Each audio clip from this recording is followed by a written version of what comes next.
tivesse tempo, eu deduziria, daqui se eu tivesse tempo, eu deduziria um conjunto de mudanças profundas na identidade docente e no trabalho dos professores.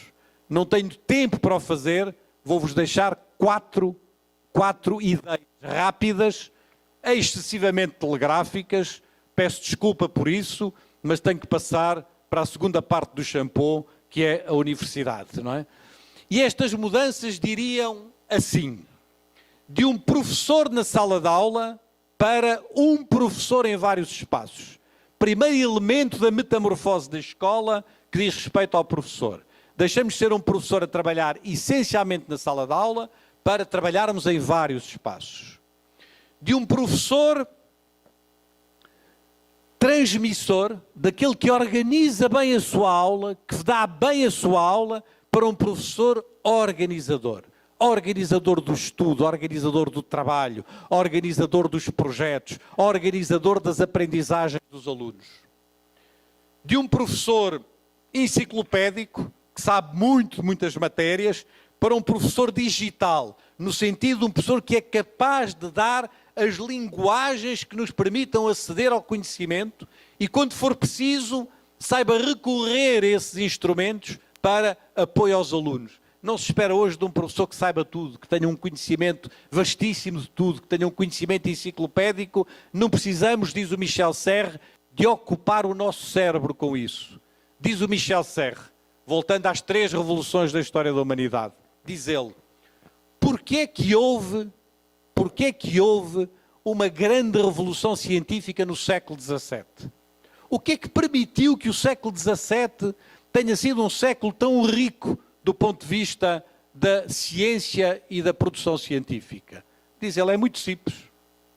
Porque um século antes, no século XVI, houve a Revolução do Livro. E o que é que aconteceu na Revolução do Livro? Talvez isto como uma metáfora. Nós pegamos numa parte grande do nosso cérebro, pegamos numa parte grande da nossa memória que estava ocupada e colocamos nas bibliotecas, colocamos nos livros, não é? Podíamos ter bibliotecas onde íamos buscar os conhecimentos e o nosso cérebro libertou-se para tarefas de criação, para tarefas de descoberta, que até aí estavam ocupadas pela necessidade de guardar tudo aqui. Quem ouvia uma palestra, uma conferência no século XI, ou no século XII, ou no século XIII, só tinha uma maneira de a poder utilizar mais tarde. Era memorizar inteiramente isso. Era guardar isso tudo dentro da memória. Não havia outra maneira, não é? E, portanto, foi essa libertação do cérebro que nos permitiu avançar para a grande revolução científica do século XVII. É, em grande medida, um fenómeno parecido que estamos a viver hoje em dia.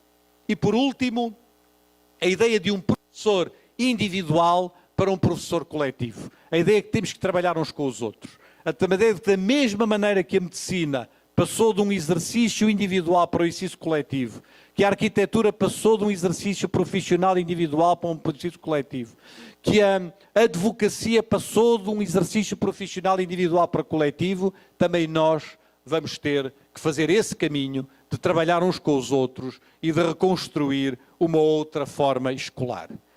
Era isto que brevemente tinha para vos dizer nos primeiros 25 minutos, na verdade são 27, não é?